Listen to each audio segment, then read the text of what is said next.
What happens when we take our last breath? Do we enter a realm of eternal peace, or is there something far more complex hidden beneath the surface of what we call death? Many believe that the soul ascends or descends according to divine judgment. But what if the truth is far more profound? There are two books, one ancient and one modern, that reveal a shocking truth about the afterlife. They challenge everything we've been taught and expose the unseen forces that shape where a soul goes after leaving the body.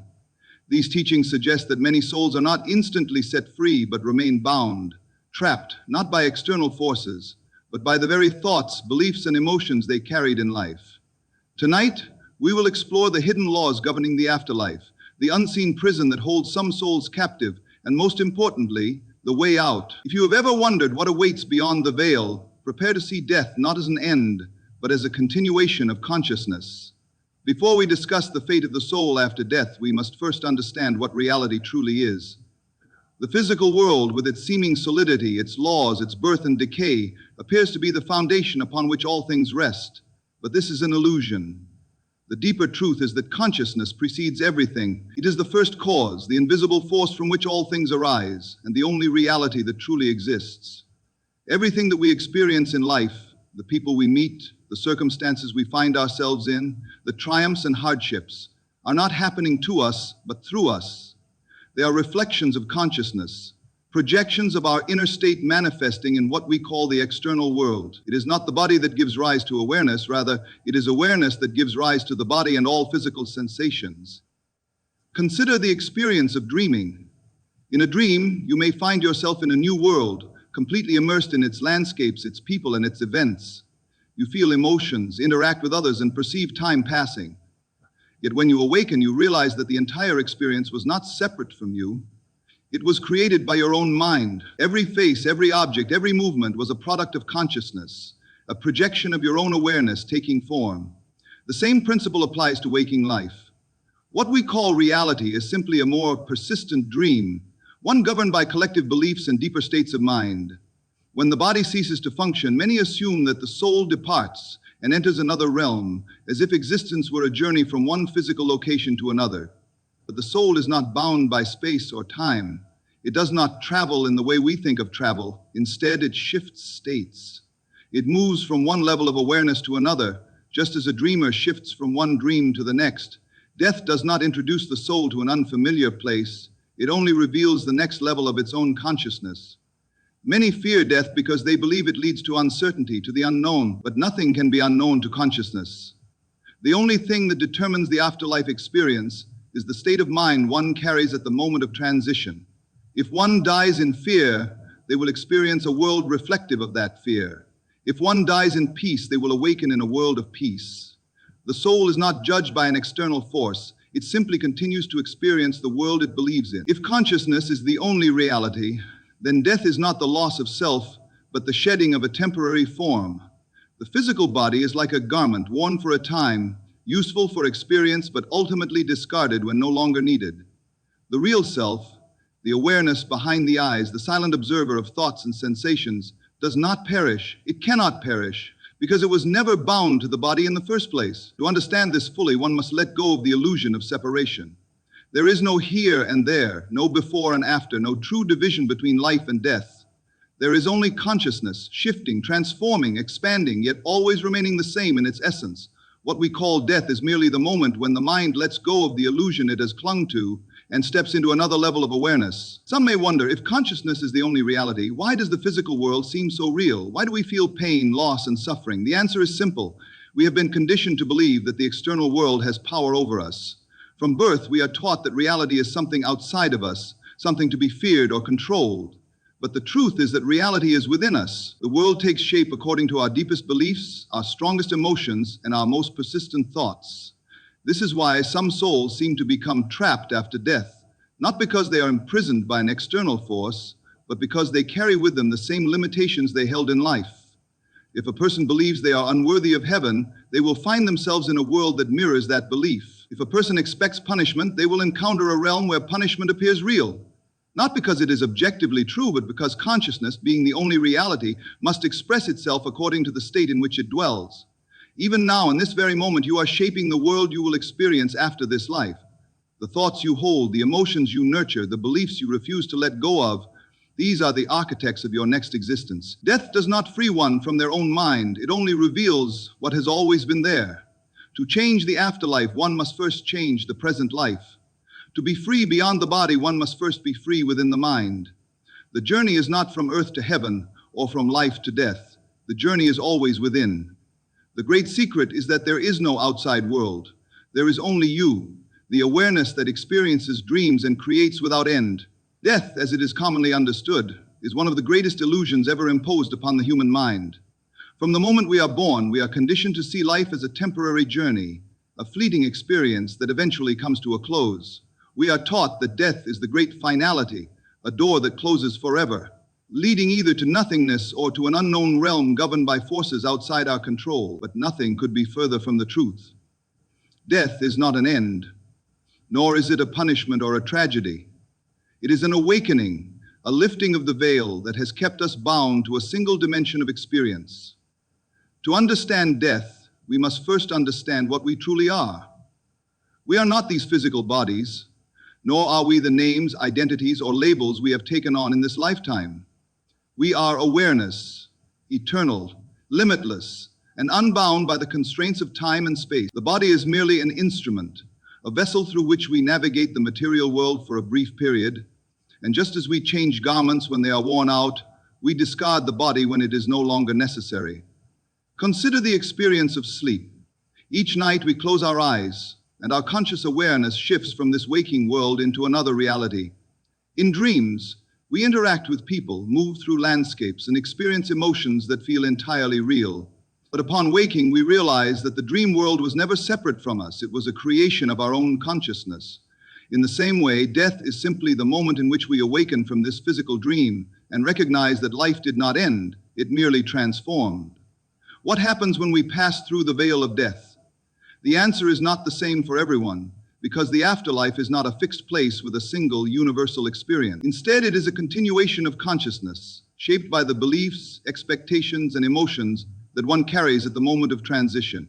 For some, death brings immediate clarity, a sudden realization that they have left behind the limitations of the body and stepped into a higher dimension of awareness. For others, the transition is gradual as they adjust to the new state of being, often unaware that they have even died. Many stories of near-death experiences describe a common phenomenon, the feeling of immense peace, a detachment from physical suffering, and a sense of being more alive than ever before. This is because the physical body, with all its limitations, is no longer an obstacle. The soul is freed from the weight of flesh and bone, from the constraints of illness and aging. It expands into a state of pure awareness, unburdened by the fears and worries that once seemed so significant. However, not all who pass through death awaken immediately. Some souls remain in a state of confusion, clinging to the familiar world they have just left. These are the ones who have been conditioned to believe in a rigid external reality, those who have identified so completely with their earthly existence that they struggle to accept they are no longer bound to it. They may linger in familiar places, attempting to communicate with the living, unaware that they have already crossed the threshold. This is not because they are trapped by some external force, but because they have yet to awaken to the truth of their new existence. Religious and spiritual traditions throughout history have spoken of various realms of existence beyond this life. Some call them heavens, others speak of astral planes or dimensions of light and shadow. But what must be understood is that these realms are not places in the way we think of physical locations. They are states of consciousness, reflections of the inner world that each soul carries. A person who has spent their life in fear, anger, or guilt may enter a realm that mirrors those emotions, not as a form of punishment, but as an opportunity to awaken, to release the burdens that they were unable to let go of in life. The key to moving beyond these self-imposed limitations is awareness. The moment a soul realizes that they are not bound to any single reality, they begin to ascend to higher levels of existence. Those who enter death with peace, with the understanding that they are stepping into a new phase of life rather than an ending, transition with ease. They awaken fully, remembering their eternal nature, and move effortlessly into realms of light, creativity, and infinite possibility. Even in this physical life, we experience small deaths every day. We let go of old versions of ourselves, shedding identities and beliefs that no longer serve us. We witness the passing of time, the constant change that reminds us that nothing remains static. Yet through all of this, one thing remains unchanged: our awareness. It is the one constant, the silent observer behind every experience. It is not born, and it does not die. The fear of death arises only because we have been taught to fear it. But those who look beyond the illusion of the material world, those who understand that reality is shaped by consciousness, know that death is nothing more than a shift, a transition into a greater reality that has always been waiting for us. To understand the nature of existence, both in this life and beyond, one must grasp a fundamental truth. Imagination is not a mere faculty of the mind. It is the architect of reality. What we call the real world is not external to us, but is shaped by the inner landscape of thought, belief, and perception. The same principle that governs our experiences in this physical world extends beyond it, into the realms we call the afterlife. Many believe that the afterlife is a fixed place, a destination where souls are assigned according to their deeds. But this assumption arises from the illusion that reality exists independently of the mind. In truth, there is no separation between thought and experience. Just as our present reality is a reflection of our dominant states of consciousness, so too is the world beyond this one. What you deeply believe, what you persistently imagine, and what you emotionally accept as true, these shape the environment in which you exist, whether in life or in death. Consider the experience of dreaming. When you dream, you enter a world that seems just as real as the waking world. You interact with people, move through landscapes, and feel emotions as if they were happening to you. Yet, upon waking, you realize that the dream world was constructed entirely by your own mind. It was not imposed upon you by external forces. It was created by your imagination. The same principle applies to this life, and even more so to the life beyond. The moment a soul transitions beyond the body, it does not enter an objective heaven or hell. It enters the realm it has prepared for itself through its imagination. This is why no two accounts of the afterlife are exactly the same. Some describe a radiant paradise, others a dark and confusing void. Some speak of seeing departed loved ones, while others feel lost and alone. The variation in these experiences is not because different souls are being judged and sent to separate places. It is because each individual carries with them the reality they have built within their own consciousness. Just as in life, a fearful mind will create a world of fear, while a peaceful mind will step into a world of light. The power of imagination extends beyond personal experience. It is also the bridge between worlds. Those who have learned to use the power of thought deliberately can shape not only their life on earth, but also their existence beyond it. They understand that the moment they let go of the body, they are stepping into a world of their own making, where the limitations of physical matter no longer exist. In such a state, thought becomes action instantly. There is no delay, no resistance, no physical barrier to slow down creation. If one expects to see loved ones, they will appear. If one desires to explore vast celestial realms, they will unfold before them. The only limits are those that exist within the mind. But what happens to those who do not realize this truth? What of those who live in rigid belief systems, who imagine punishment or emptiness after death? They too will experience what they have impressed upon their consciousness. A soul that fears judgment may find itself in a world where judgment seems real, not because it is objectively so, but because belief shapes perception. A soul that clings to earthly attachments may linger in familiar places, unable to recognize that they have already moved beyond physical existence. This is why some report encountering spirits that seem trapped, unable to move on, not because they are held there by an outside force, but because their imagination, their deeply ingrained beliefs, keep them in a cycle of repetition. Imagination, then, is both the key to freedom and the source of limitation. Those who awaken to their creative power realize that they are not victims of circumstance, in life or in death. They understand that just as they can reshape their experiences in this world by shifting their inner state, they can also navigate the realms beyond with the same mastery. This knowledge is the difference between unconscious drifting and conscious awakening. Throughout history, mystics, sages, and those who have glimpsed beyond the veil have spoken of the immense beauty that awaits those who awaken to this truth. They describe landscapes more vivid than any on earth, cities of light, boundless fields of color and energy, and infinite realms of exploration.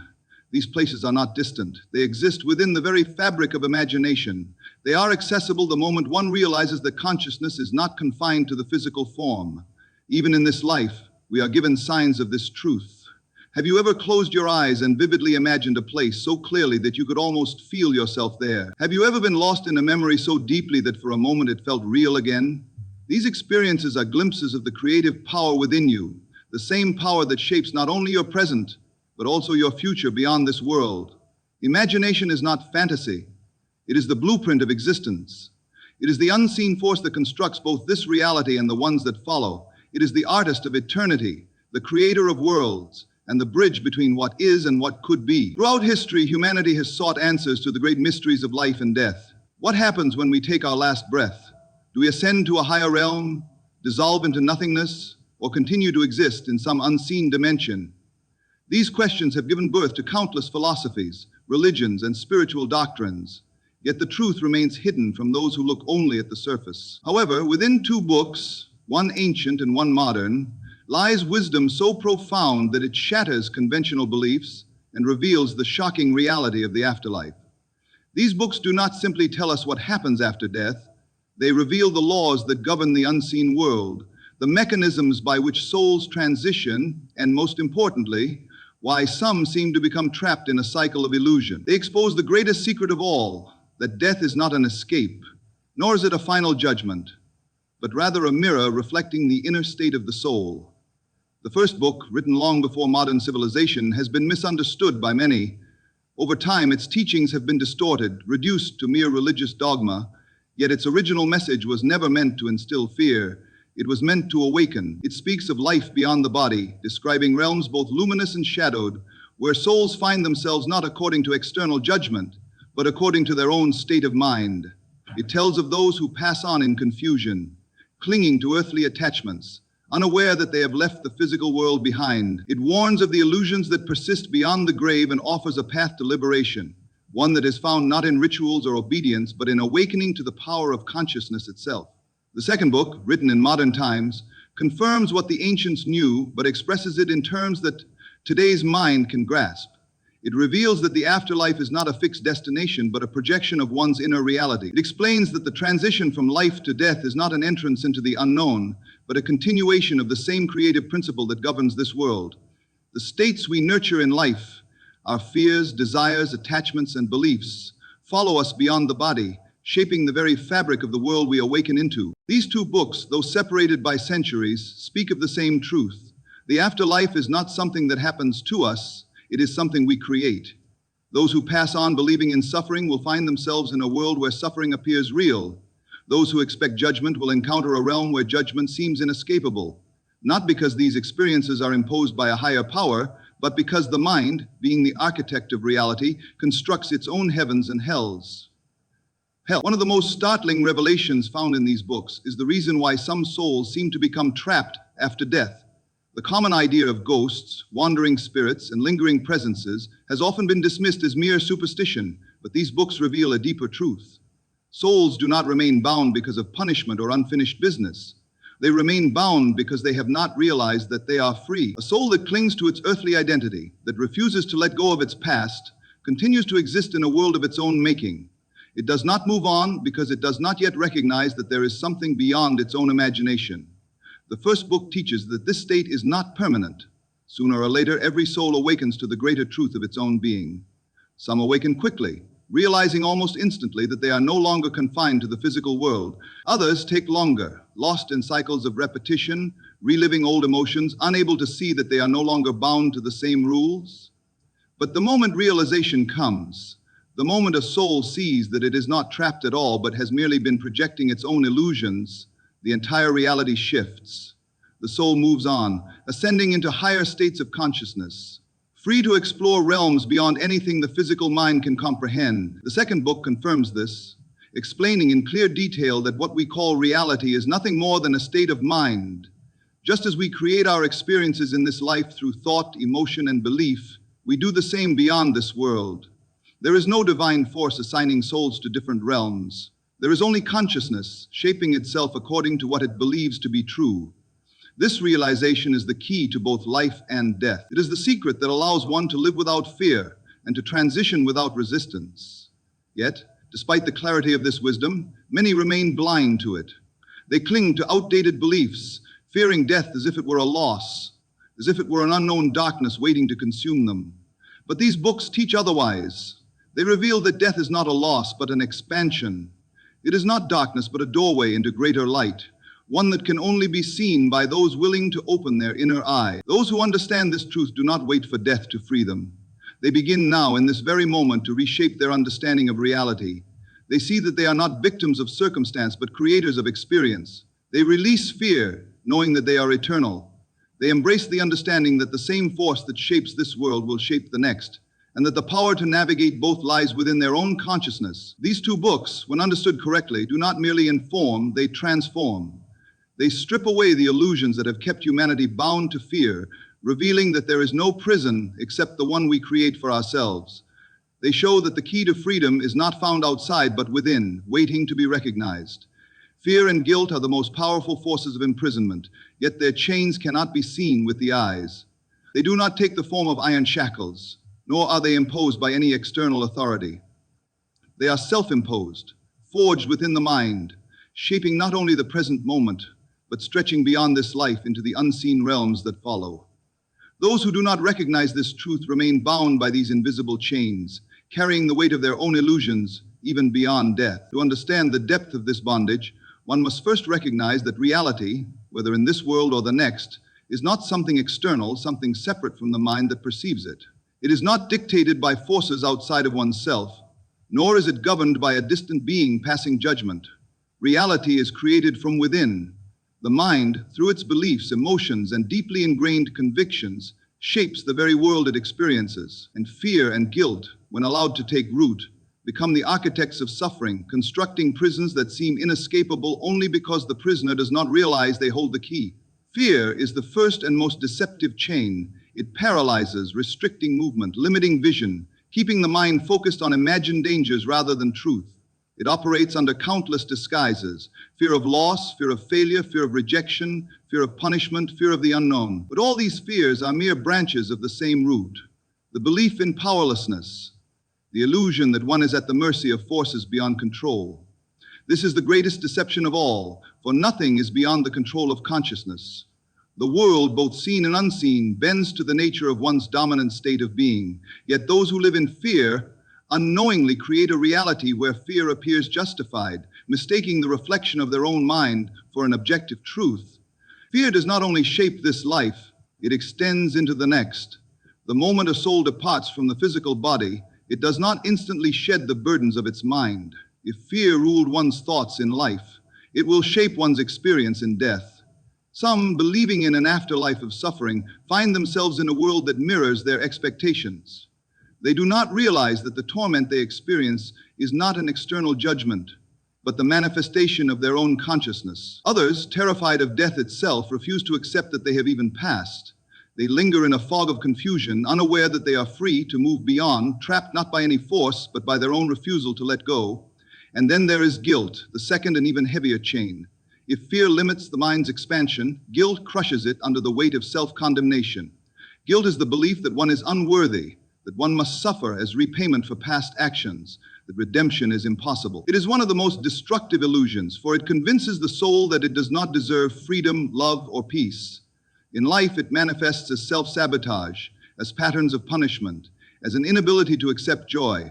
In death, it becomes even more powerful, for without the distractions of the physical world, the guilty soul is left alone with its own thoughts, its own judgments, its own imagined punishments. There is no cosmic force imposing suffering. No divine hand is casting souls into torment. The only judge, the only jailer is the mind itself. A person who has spent their life believing in guilt, believing they must suffer, believing they are unworthy of happiness, will carry that belief into the next existence. And because consciousness creates reality, they will find themselves in a realm that reflects their convictions. It is not hell in the way religions have described. There is no fire, no eternal damnation imposed by an external being.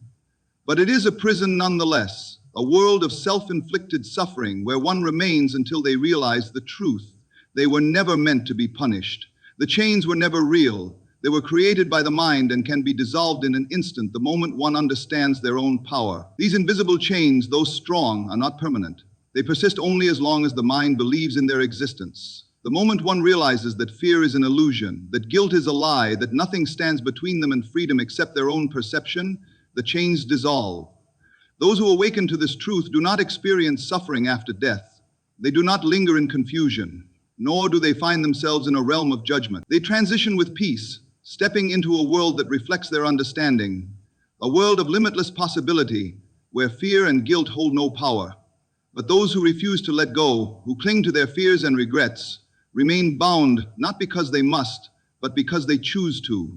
Even in the afterlife, the door to freedom is always open. No soul is ever truly trapped, only convinced that they are. And as long as one believes in bondage, they will experience it. The key to breaking these chains lies not in waiting for death, nor in hoping for external salvation. It lies in understanding here and now that fear and guilt have no authority. The mind is the creator of its own reality. The sooner one realizes this, the sooner they are free, not just in life, but beyond it. To be free, one must first understand what binds them. The illusion of limitation, suffering, and entrapment exists only where awareness is absent. No external force enslaves the soul. No unseen power holds it captive. The chains that seem unbreakable, the walls that seem insurmountable, the barriers that seem immovable, all exist only in the mind. And the moment one awakens to this truth, the illusion collapses. Freedom is not something to be achieved in the distant future, nor is it granted by an outside authority. It is not given as a reward, nor withheld as punishment. It is already present, already available, already within reach, hidden only by the blindness of unawareness. A prisoner who does not realize their cell door is unlocked will remain inside, not because they must, but because they believe they must. And so it is with the soul. Those who believe they are limited, who believe they are bound by fear, guilt, circumstance, or fate, remain in bondage, not because they are truly imprisoned, but because they have yet to see that the door was never locked to begin with. Awareness is the key. It is the light that dissolves darkness, the revelation that breaks illusion, the awakening that shatters all that once seemed impossible. The moment one becomes aware, the chains of fear dissolve, the heavy weight of guilt vanishes, the barriers that once seemed impenetrable disappear like mist before the rising sun. Nothing external changes, yet everything is transformed. Many search for freedom in the wrong places. They believe it lies in wealth, in power, in the ability to control others or manipulate circumstances. They think freedom is something to be gained through struggle, something that must be fought for, earned, or bestowed by another. But true freedom is not found in the external world. It is not something that can be given or taken away. It is a state of being, a realization that one was never bound to begin with. In this life, awareness is the difference between suffering and peace. The unaware person moves through life as a slave to circumstance, reacting to events, controlled by emotions, ruled by beliefs they have never questioned. They assume their limitations are real, their fears justified, their suffering inevitable. But the aware person sees beyond the illusion. They recognize that their experience is not dictated by external forces, but by their own consciousness. They understand that reality does not happen to them. It happens through them, shaped by their own awareness. And just as awareness is the key to freedom in life, so too is it the key to freedom beyond this world. When a person dies, they do not instantly become all-knowing. They carry with them the same beliefs, the same fears, the same mental patterns they held in life. Those who lack awareness in life will find themselves in a world that mirrors their unconscious state.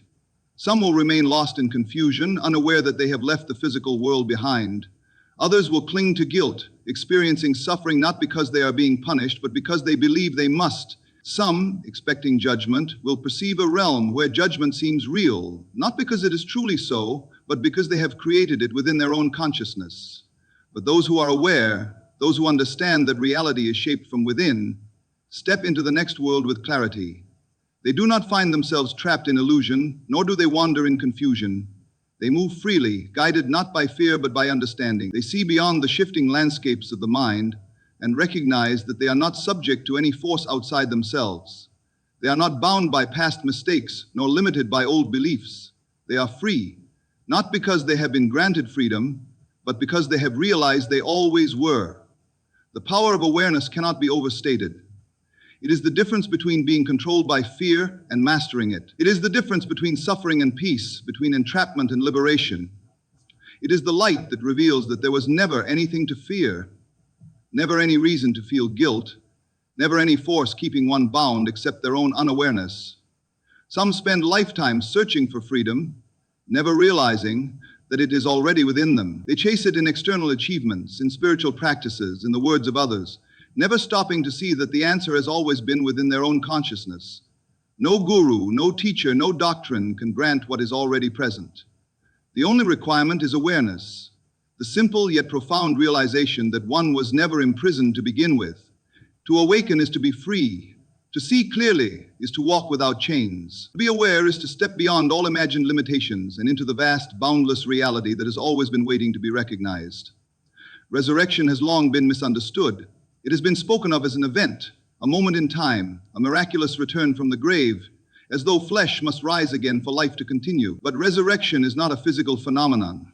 It is a transformation of awareness, a shift in consciousness so profound that the old self is no more, and the new self awakens into a higher reality. It is not about returning to the body, nor is it about defying physical death. It is about transcending the illusions that once bound the mind, stepping out of the shadows of limitation, and realizing the eternal nature of being. The unawakened mind believes in endings. It sees death as final, as a separation from life, as a descent into nothingness. It clings to the body as though it were the source of existence, fearing its loss as the loss of self. But the awakened mind knows otherwise. It understands that life is not confined to the body, that existence does not end when the flesh falls away. Resurrection is not the return of what was. It is the realization that what is can never be lost. It is the recognition that consciousness does not die, that it merely shifts, changes form, ascends into new dimensions of experience. In life, resurrection happens not once, but many times. Each time the mind awakens to a greater truth, each time it lets go of an old identity and steps into a higher understanding, resurrection occurs. The individual who once lived in fear, believing themselves a victim of circumstance, can awaken to the truth of their own power. The one who was bound by guilt, carrying the weight of the past, can rise into the realization that they were never condemned.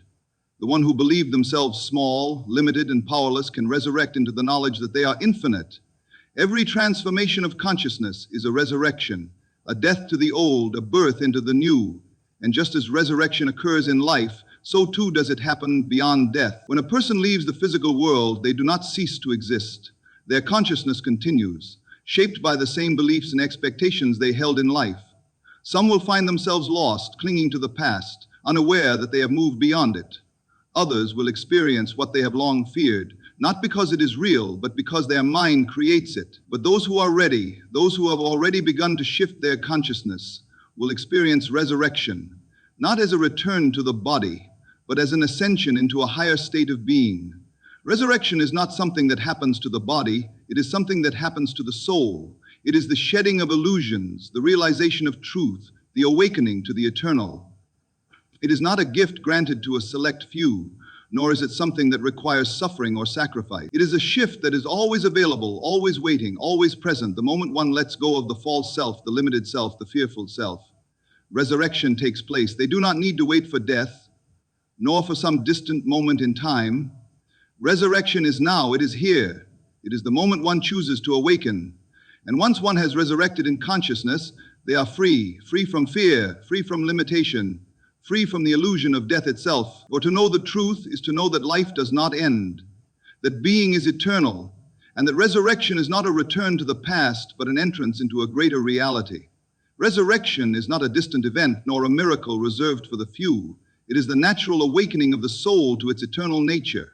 It is the realization that consciousness is the only reality, that the self is not bound by the limitations of the physical world, and that death itself is but a transition, not an end. The old self, governed by fear, guilt, and illusion, dissolves, and in its place the true self emerges, limitless, aware, and free.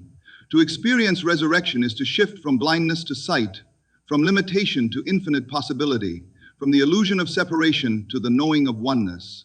It is not about returning to what was, but stepping into what has always been. The moment one understands that they are not the body, not their past, not their fears, resurrection takes place. The soul rises, unshackled, no longer bound by falsehoods that once seemed so real. And so the choice is always before us.